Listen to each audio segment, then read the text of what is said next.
We just got here this morning for the Arena Breakout Bootcamp. Let's go check out the room.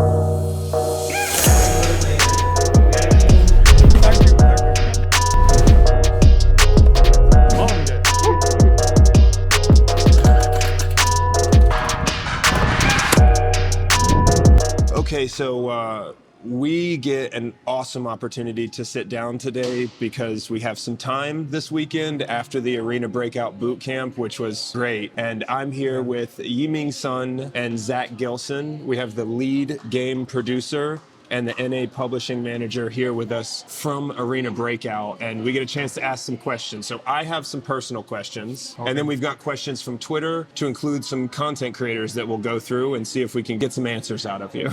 Yeah. So one of my questions is, with missions and maps, do you see like constant updating with new maps being part of long-term progression where there's consistently new maps and new mission styles coming into the game? So as far as maps go, we're definitely planning to do refreshes and makeovers. And a lot of where we go with that direction, we want to see how players take to it first. For example, if I can make an example, if on the farm map, we're seeing from a data perspective or from a player feedback perspective, certain areas are not getting the kind of experience we want, we'll look at how we can get that experience we want. So we're really open to doing these map refreshes, and maybe that's tied into player feedback, maybe that's tied into our own creative aspect of how we can. Yeah, and sort of like a combination of creative refreshes and potential optimizations. Absolutely, yeah. And then as far as maps go, we also take the approach where it's not the more the merrier, although obviously more maps is interesting, but it's absolutely more focused on quality. I want to make sure the quality of the maps and the variety of experience in each one is hitting a sweet spot that we want to give players. Gotcha. Yeah. And that brings me into our first Twitter audience question, which is, this one is coming from Ratoff, and a couple of other people have mentioned this. Will they add new maps to the game that have different play styles, like a desert map, a snow terrain, like an Arctic map, to create a different terrain environment, and potentially camos you have to pick that go along with that terrain environment? So as far as the different terrain types go, or biomes, whatever you want to call them, we're going to be more focused on the gameplay and how we want to create a gameplay experience, and less focused on we need to have a desert map, we need to have winter terrain. Sure. It's going to be gameplay focused first, and then we'll see what fits into that. We'll kind of back into that from there. We're open to many possibilities, but that's the perspective we have with the design. I like that. I think with a focus on gameplay first, if there eventually is a desert environment with missions associated with that, if the gameplay is right, that's a great map, right? But if the gameplay isn't the focus, and then you just create new skins on maps, then it degrades quality. Yeah, we won't do things only for art quality. We do things for the gameplay experience. And I think that aligns with the realism, right? Like, you don't just go to a desert mission to go to a desert mission. There's a reason to be there. Yeah, I like that. And then one of my personal questions is, this is a game with an intense focus on realism, and there's unique ways that you've created realism. Like I mentioned in my interview on Thursday, that when you lose all of your inventory, that's realistic because it forces you to do a more realistic risk assessment and pay attention to risks in movement and engaging in gunfights in the first place. And so how did the team approach realism? And I'm just curious, where was the focus? Who did you talk to? How did you arrive at those realism decisions? That's a complicated question, but I'm curious about the mentality, the approach to realism in the development team, and what are the priorities there? It's a question of balancing realism, right? And it's like the approach to realism, like the guiding principles that everyone on the team knows. We can't do this because it violates our realism principle, or we need to do this to align. 这个非常复杂。It's already telling you this is a complicated one. It's a complicated. 你最好好好翻译。我明白这个问题。首先就是说平衡这一点上，我赞同他刚才说的，我赞同你刚才说的那一点，就是我们其实不是一个 simulate game， 并不是 simulation， 并不是一个模拟，对吧？就是说你尽可能去模拟一个人的这个所有的反应。我们其实还是战术射击，tactical shooter。你可以先说这个。Yeah. So, I think you probably got it. We're not simulating war in this game. This is not a war simulation.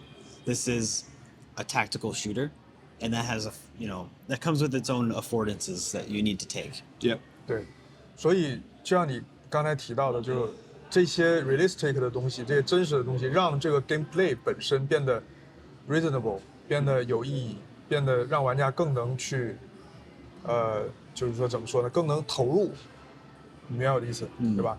让玩家更认真，因为我们过往我们看到很多，我过去做过很多射击游戏，其实一个非常大的一个 big problem for me 是玩家在玩的时候他并没有带入进去，并没有带入，就像很多那个 run the gun， 可能我说太多了，你知道，没有，你继续 run the gun 的 game， 对吧？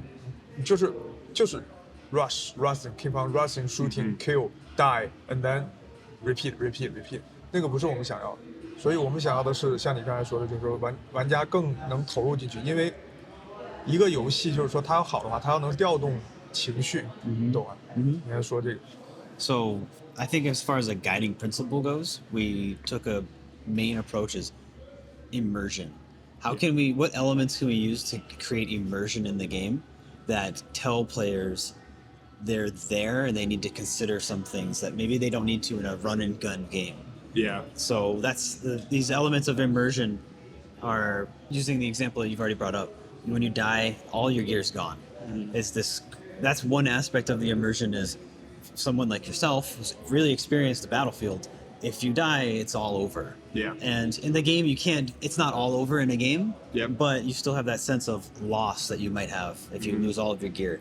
And all the decisions that go into making that decision, what do I do to keep this gear? They're weighted by the risk of that loss. Exactly. Yeah. So those weighted decisions bring immersion. And I think I like the idea of immersion in the experience because there's little things in there that have done that for me that you might not even realize. So in a deployed environment in a combat zone, a little interesting detail, there's not safe running water in most of these places. And so they ship in pallets of water bottles. And so it's very common, and any U.S. Forces soldier who's deployed in the last 20 years will immediately recognize what I'm talking about is regular looking water bottles in tactical gear pockets, right?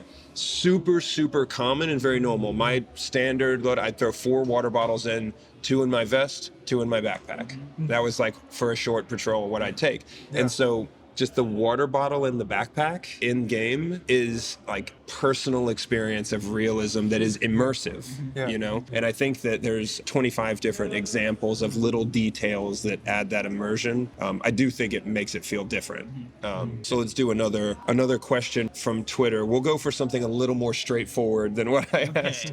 So we have a question coming from iFerg, who is one of the biggest mobile gaming creators and has changed the mobile gaming space. So I'm interested in what he has to say, but our question from iFerg is, what are your intentions for long-term partnerships with creators and communities similar to PUBG Mobile, COD Mobile, or Free Fire as examples? We want to take a really natural approach to working with content creators and the community. And we've learned a lot with our China release in how to do that. So we're looking to take a lot of these learnings and to apply it to our overseas game, but also to learn more about our global players and what we're going to do with them. I feel like kind of what that means, and correct me if I'm wrong, is you watch which creators personally identify with the game and take on the game and engage their communities, and based on that activity then create those natural partnerships with people who are there and active. 首先 Somewhat accurate? Yes.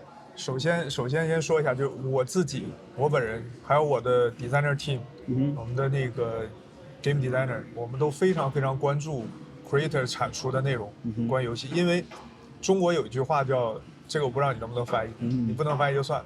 中国有句话叫，旁观者清，当局者迷，就是说你可以讲一下，就是说你在做的时候，你的眼睛，比如你 focus on 的那个东西的时候，你是看不到全貌的，但是旁边的人站在旁边的人可能看得更清楚。来说一下。It's basically when we're really head down on the game, we are going to miss things, right? And that's where I think we get the benefit of seeing other people with their head down in the game after we produce the content. Yeah. We get the benefit of seeing everyone make this stuff, the content that you yourself, iFerg, might be making. And we can make better judgments from that position. So like using the content creators as a example of how the players are engaging with new features and using that as a feedback mechanism. Yeah, absolutely. Because when we working on that, maybe we will focus on the detail too much to lose some top view about the game. That makes sense. Where like you're head down and focused in one area, and then you see how people engage with it, and it's maybe a little different than the intent, or maybe it's something you focus so much time and effort on, and they just kind of pass it by. You're like, oh, that's feedback. Let's go in this direction. 而且就是说 I think using creators for that is a great way to do it. Yes. 并且说一下，就是我们的团队，就是说我们一直无时无刻不在关注我们的 creator，他在 show 一些什么，他在做他的产出内容，我们非常非常关注。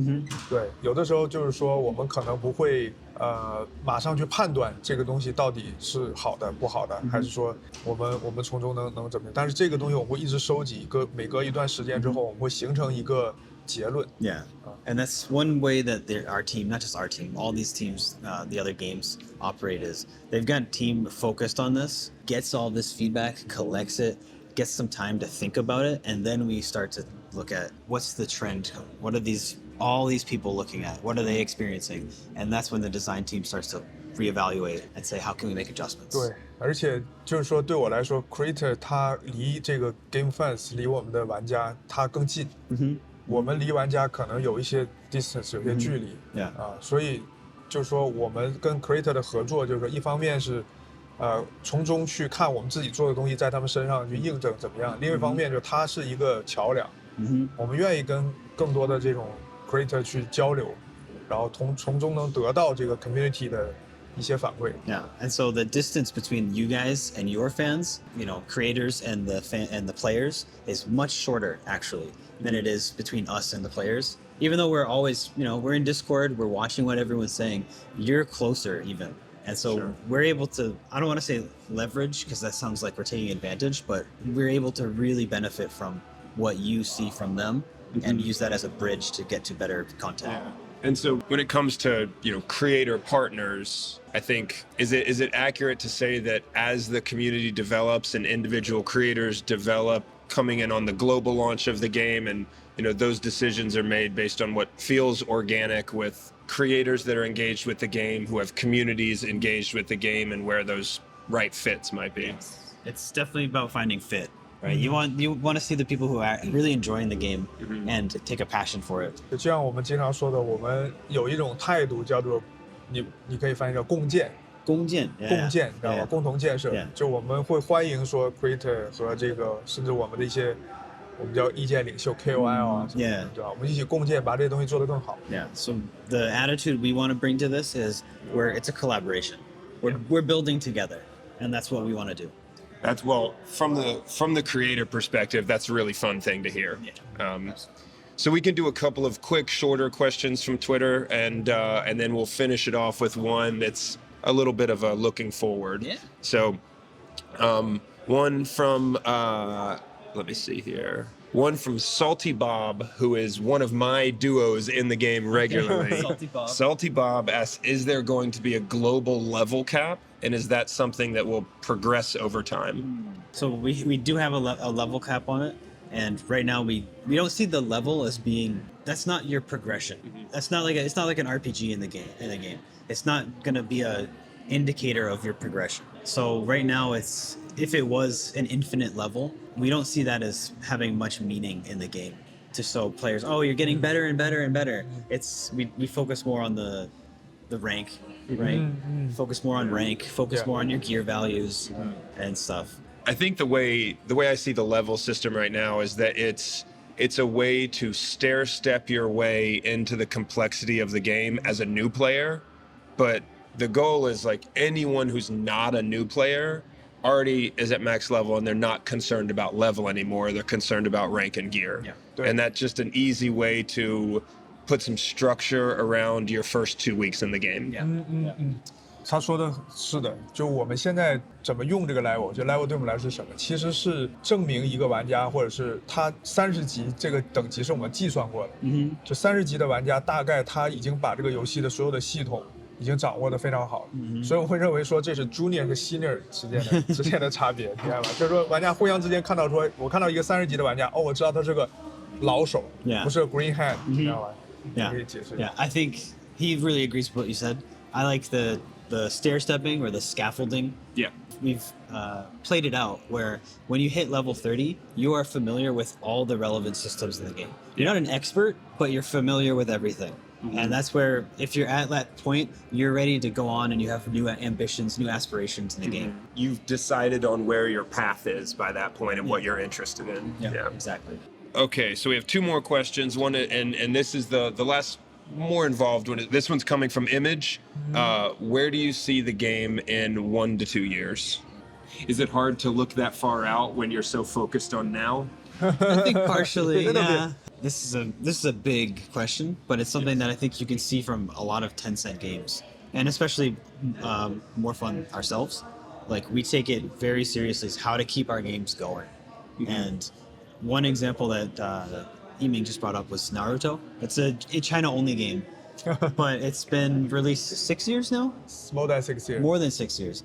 And actually, in year 5, we were still growing the player base. Wow. Yeah. Which is like, that's a testament to how seriously we take the operations side of the game. Is we want our players to keep playing. We like it when they enjoy the game. So that's the same approach we're taking with Arena Breakout. I think that's the encouraging look that players want to see, is because the games like these involve a lot of investment of not just time, but like thinking about the missions, and when you want to invest in the game as a player, you want to know that this is a game with a long-term support and progression plan. And so that's good to hear. And then the last question we have is from ARP Power, which is, why'd you guys make such an awesome game? Now, I'm going to rephrase his question a little bit, which is, what was the inspiration to make a realism-focused extraction shooter for mobile? What led you to that? What drew you to that? And yeah. So this is probably like a simple question, but it's such a complicated nut of like nuance and thinking and all of that. So from the very start, it was a question of, especially in a company like Tencent, because we're part of Tencent, there's already a lot of really successful shooter games. Yeah. And so how do we make a breakthrough break out of the pack of these awesome games?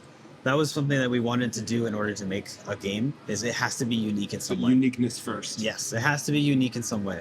So there was a lot of research and analysis and kind of deep thinking, like, what do we like? What can we use that we like that will make us unique? And that tactical shooter came out of that. I think uniqueness is the first impression of the average player in the game. And so that's encouraging, right? Because that's it's unlike any other mobile game. And so I think uniqueness is definitely a win there. And and a final add-on to that question to finish us off here is, does the team who is making the game have fun playing the game in their free time? 他是说我们平常自己玩不玩吗？ Yeah. 那是当然 ，of course。 I'm always curious, how much do the developers of the game and the creative direction of the game, how much do those people play the game? 我们的 game designer team， 他们都是非常非常 hardcore 的玩家。他们在像 Rainbow Six、Call of Duty、Battlefield 这些游戏里面都得到非常 high rank， 都水平非常高的玩家。就是我们确实是非常的喜欢 tactical shooter。另外也说一下，就是当时我们在做这个决定的时候，其实我们有很多种选择，其实我们有很多的这个怎么说呢？就是想要做一个什么样的 tactical？ 那 tactical 有很多种，最终能选择说做那个 loot and shoot， 也是因为说我们当时的这个自己的一个玩家作为一个玩家的体验，我们认为说这个玩法将来是最好的、最有潜力。So our team, our design team especially, are all hardcore players. You heard the names. Yep. Rainbow Six, Battlefield, players. Call of Duty. They're all in it, and I love to hear that. I think it's you'll reach in the office like 6 o'clock, 7 o'clock usually in the office at night. Everyone starts playing. That's awesome. Like Arena Breakout. So it's a game made by mobile gamers. It's exactly. Yeah, and not just mobile, because we wanted to make a PC or console experience on mobile. Yeah. So we play everything. Yeah. So And- gamers. Yeah. Really hardcore. Like That's awesome. And then from digging deep within and thinking what kind of game we want to make, the loot and shoot genre has emerged, and that looked promising for so many reasons. Yeah. One of which being we like tactical shooting experiences. We want to develop that in that direction. 因为在一开始的时候，就是说大家都认为Battle Royale 就是 BR 对吧？我们叫吃鸡，这种游戏就是 Chicken Dinner 。这个游戏可能是大家都觉得说啊，它已经很好，它已经是 perfect， 但是我们不这么认为。We don't think so. We don't think BR is the final mode. 对，所以我们一直在 keep on reaching， 因为我们自己是非常非常 deep 的 gamer。Yeah. So BR is a genre. Some people think that's the end all be all. A lot of the design team, all the design team probably thinks, no, we want to do more. And that's why this is the direction we're going. It's really cool to be able to sit down with both of you and talk through like detail game, like your inspiration, directions you're thinking of going. And this kind of communication is surprisingly rare in gaming, directly from lead decision makers in the development of the game straight to Twitter users. And so from me, other creators, and the audience, we're really grateful to just have the opportunity to talk. 谢谢。 Thank you. I got the hit stash, got a bracelet for impact. Real tricky, quick to flip a pretty penny to a thick stack, quick stack. Think fast and I talk real. I give a fuck about how they feel. Me and Zay just dropped the propane and it sounded like massive pill. For my dog, I'ma ride to the wheels kill. Got his hand on the hammer, so keep it legit.